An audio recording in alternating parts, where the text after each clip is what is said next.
As a kid born in the late 90s, I grew up playing in Time Zone, the game Wangan Midnight Maximum Tune. And I remember only picking one car every single time I play that game. And today I get to try out the real thing. This one right here is the Nissan 370Z, the exact same type of car I used to drive in the game.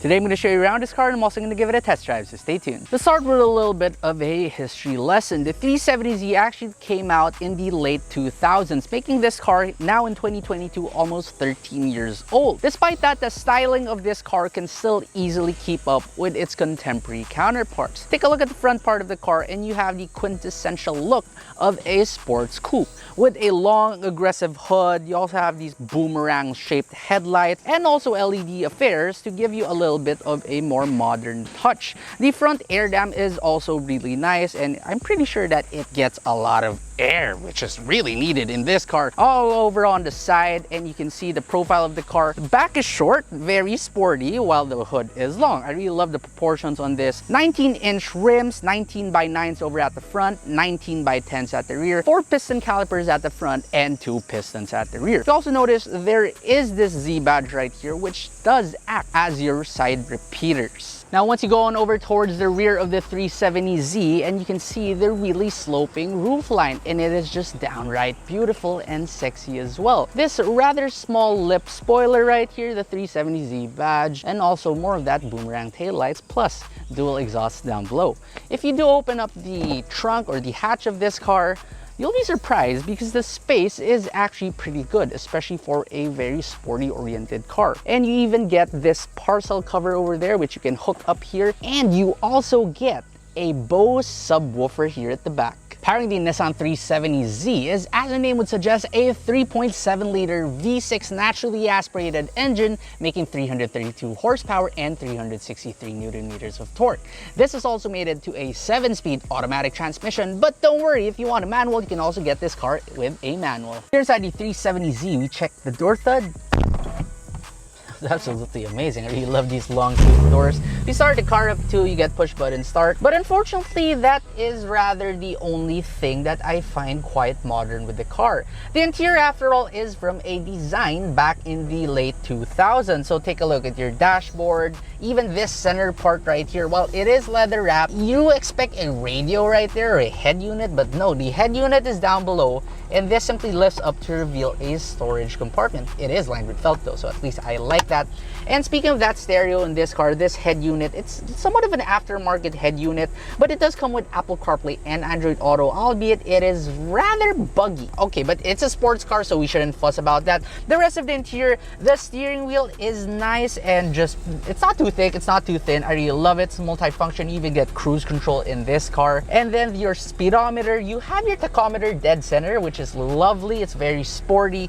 And what I really love about this is that while it only tilts and doesn't telescope, the entire instrument cluster tilts with it. The seats are also really comfy, especially for like sports seats. They are pretty comfy. It's part leather and part some of those suede or Alcantara, and also power adjustable for both the driver and the passenger side. If you need a little bit more storage compartments in this car, you can also open this center part up, and there are also storage compartments behind the 2 seats.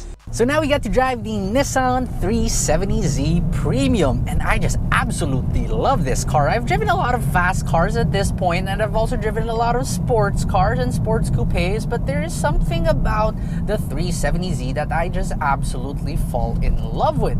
And I don't know if it's the sound that the engine makes. Actually, it plays fake exhaust sounds, but it still is pretty good. VQ37 sounds, or is it the inner child in me who still reminisces playing Maximum Tune 3, 4, 5, and even 6. Now, the thing about this car is that you would usually expect a sports car to be incredibly harsh, but this car really doesn't. I really expect it to be bone-shattering and just oh so jarring, but it really isn't. It is so damn comfortable. It's quite ridiculous. The seats on this one, they are sports seats, but the bolsters aren't too ridiculously aggressive. If you do step up to the Nismo one though, you get Recaros on that one with not even power seats, so yeah, I do assume that that would be a lot less comfortable. Okay, so the VQ37 engine, one of probably the smoothest engines ever made. It may be a V6, but If I didn't know, I would think it's a V8 or at least an inline 6. It's just so inherently balanced. I really love how Nissan designed it. And if you do accelerate this car hard, especially over corners, you can turn off the traction control and make this slide really easily. The back part of this car really loves giving out, going out, and it is just such a really predictable car. Now, while that rear does go out a lot, it's not in a scary way. You can easily get back control and take back control once the rear goes out. These slightly older designs is just so mechanical feeling.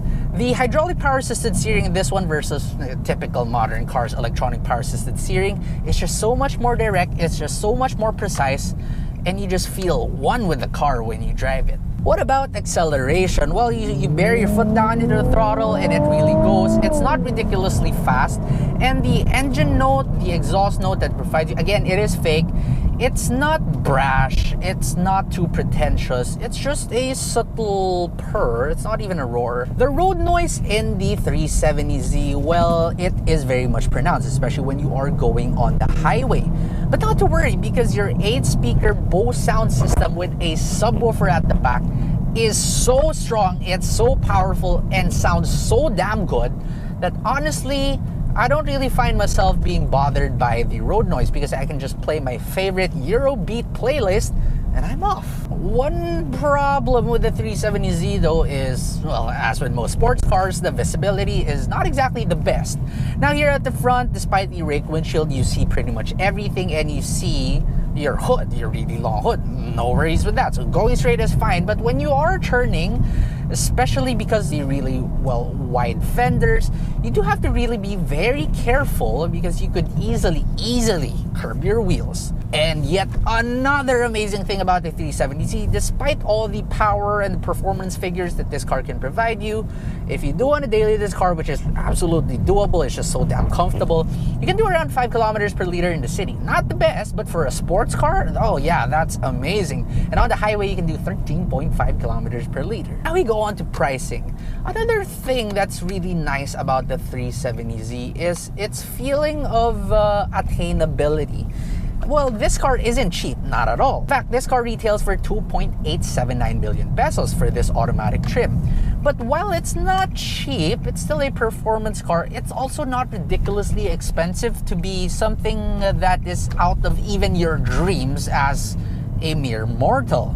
And maybe if I earn money, I have this feeling that, yeah, maybe if I earn money, I will be able to get one of these one day, and that is really part of the magic of the 370Z. So if you're looking for a rather premium feeling, very dailyable, and also very capable, fun little sports coupe, then the Nissan 370Z, despite starting to show its age, is still, for 2022, very much a very fun car to drive.